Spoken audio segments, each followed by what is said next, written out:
Não, é este outro. Conforme eu disse, queria agradecer à pessoa por isso. Obrigado.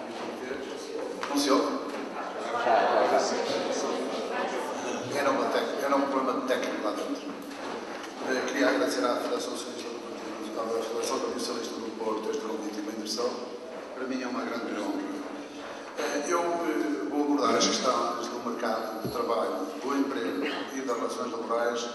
E vou pedir desculpa se não algumas vezes foi um bocado duro aqui nas intervenções que fizeram em relação aos três parceiros habituais, que é governo, sindicatos e patrões, porque vou assentar muito na experiência que eu tive. Passei por 4 sítios onde tive tudo isso na minha vida. Primeiro, antes do 25 de Abril, trabalhando como trabalhador indiferenciado, portanto, quando não havia sindicatos e os patrões mandavam, eu pude viver essa experiência difícil que era que até um aumento legal era atribuído como uma esmola. E eu aprendi a primeira coisa na vida. Os sindicatos são fundamentais da democracia. E aqui deixo um apelo ao GT, que faça tudo por tudo para que os mais novos percebam que a vida sindical é muito importante. Até mesmo para fazer progredir as empresas. Fazer progredir a economia. Primeira lição que eu recebi. A segunda é que eu fui sindicalista também, durante 5 anos. Fui diretor dos sindicatos de engenheiros da região sul, tive negociações sindicais e percebi também por dentro como às vezes a discussão de mais 1 ou 2% é mais importante para o sindicalista do que propriamente discutir as questões de fundo da própria empresa. O que dá argumentos ao empresário muitas vezes para contestar, e às vezes com razão, perante a opinião pública. Acho que também aqui os sindicatos têm muito a mudar, porque eu por vezes senti-me obrigado a esticar a corda para chegar ao pé dos meus associados e não dizer que perdi. Mas não era propriamente o interesse nacional, o interesse do setor que estava sobre a mesa. Acho que também nesta matéria é preciso mudar alguma coisa. O terceiro foi quando, estando no governo, assisti muitas vezes às discussões dos chamados pactos, que eram coisas muito bonitas, interessantes, perdia-se muito tempo, fazia-se uns textos muito bonitos, aparecia a comunicação social no fim, mas depois, um ano depois, se fizesse um balanço daquilo, ninguém se lembrava mais do que assinou, qual foi o resultado produzido, e eu penso que também aprendi uma coisa. Acho que mais vale ser pragmático do que procurar o flash político e mostrar que há um bom entendimento entre as partes, ou que uma parte se entendeu, a outra não se entendeu. O meu quarto agora é, evidentemente, na situação em que me encontro enquanto empresário, e, portanto, estando do lado de cá, a negociar daquela lado. E aqui também iria abordar à frente algumas coisas. Há muito a fazer do lado das entidades patronais. Conforme o João dizia há bocado, e com razão, há aqui não só um problema de cultura, de perceber o mundo moderno que hoje temos pela frente, da nossa classe empresarial, como também algo de aprendizagem para poder responder àquilo que deve ser a relação entre os empregados e os empregadores. Para entrar na análise do emprego e do mercado de trabalho, eu gostaria de vos dar algumas notas sobre a economia nacional. Provavelmente algumas já são conhecidas, mas que também deixar aqui uma nota de alguma esperança. Nós, empresários, gostamos muito que a economia corra bem. Eu costumo dizer que, para os empresários, tanto vale estar o partido ou ao governo poder. O que interessa é que a economia cresça e que existam condições para o desenvolvimento da atividade económica. E começam a haver indicadores bons. Como sabem, nós de 2000 para cá andámos sempre a divergir até 2005 face à União Europeia, aos nossos parceiros. E essa divergência assentou sobretudo, e que ainda hoje se reflete, quanto a mim em 4 pontos. O desequilíbrio estrutural das finanças públicas que tem efeitos orçamentais, as restrições orçamentais das famílias e das empresas que levam a que o consumo privado não cresça. Hoje o endividamento das famílias é muito grande, as empresas estão muito endividadas, as nossas empresas estão muito endividadas, e isso gera problemas de constrangimento às empresas para investir. É por isso que o investimento privado não tem crescido. O enfraquecimento do potencial de crescimento da economia. O potencial de crescimento da economia é um indicador económico que às vezes se utiliza para medir e perspectivar como é que a economia vai crescer nos próximos anos, e ele está a descer. O que lança alguns alertas para que se mexa naquilo que é estrutural, para que nós daqui a 3 ou 4 anos estejamos novamente num contraciclo com os países europeus.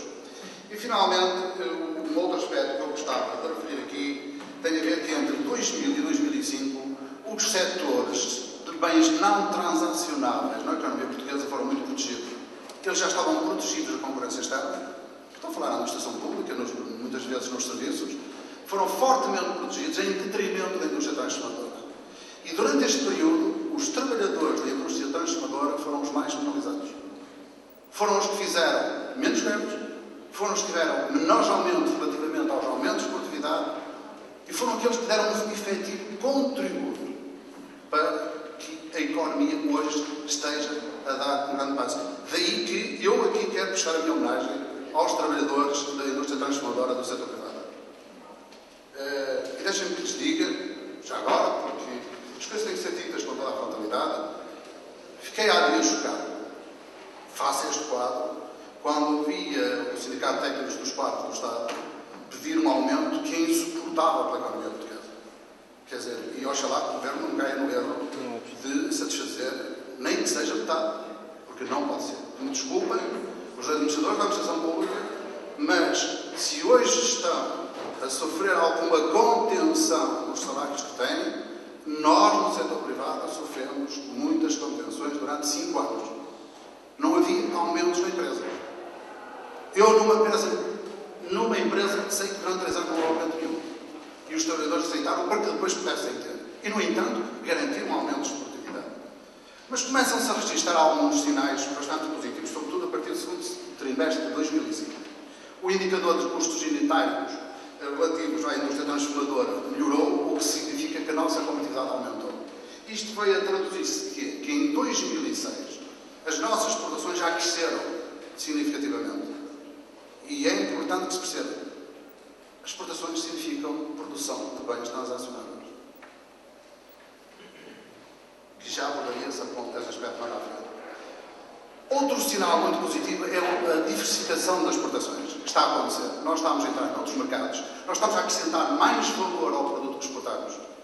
E isto é um outro indicador que o país, a especialização da indústria portuguesa está a mudar completamente. Ao nível da produção, registrou-se uma recuperação na indústria ao nível do VAB. O VAB, o valor acrescentado bruto da indústria, cresceu pela primeira vez em 2006 desde 1997. A uma taxa superior à do PIB. O PIB cresceu 1,3 e o valor bruto acrescentado bruto da indústria cresceu 1,6. E já não se verificava isso desde 97. O primeiro trimestre de 97 vem confirmar esta recuperação, porque a variação homóloga do mesmo VAB em volume foi de 2,3 no quarto trimestre de 2006 para 4% no primeiro trimestre de 2007. Significa que há, efetivamente, aqui sinais claros de que a indústria transformadora está a contribuir para a criação de riqueza no país. Isto é um dado muito importante, já não se verificava há muito tempo. Eu posso-vos dizer, por exemplo, que na região norte,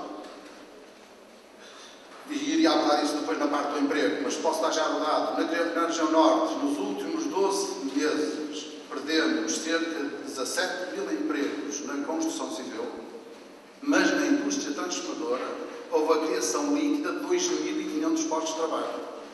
Isto mostra que não só uma melhoria ao nível da indústria, mas também uma maior concentração da indústria na região norte.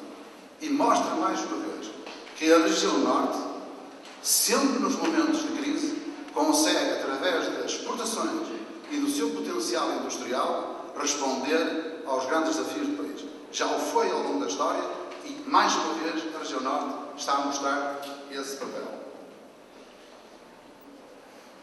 No entanto, nós temos que ter consciência, e sobretudo os empresários, os investimentos que fazem, e o Governo, nas políticas que adota, alguns sinais que nós temos que gerir muito bem, e que alguns são externos, são exógenos ao sistema. As subidas da taxa de juros é um problema ao qual nós não podemos fugir, bem como a desvalorização do dólar. É um problema complicado, sobretudo para as empresas que exportam para os Estados Unidos. Hoje, há empresas que durante 2 anos andaram a apostar no mercado americano, que estavam imenso dinheiro e estão a exportar, a perder dinheiro para não perder os clientes que criaram, na expectativa de que isto há de recuperar. Aliás, eu não entendo a política do Banco Central Europeu. Quando agora disseram que não iam aumentar a taxa de juros, mas se não tinham dúvidas, eu acho que dúvidas é que pode ter o Banco Central Europeu. Se nós temos um índice de inflação na ordem dos 2%, taxa de juros já está a 4, porque já está no dobro. Quer dizer, não posso perceber. A economia europeia precisa de dar saltos. E nós não podemos aumentar a taxa de juros, porque ainda valoriza mais o euro em relação ao dólar. E as nossas relações comerciais com os Estados Unidos serão fortemente afetadas.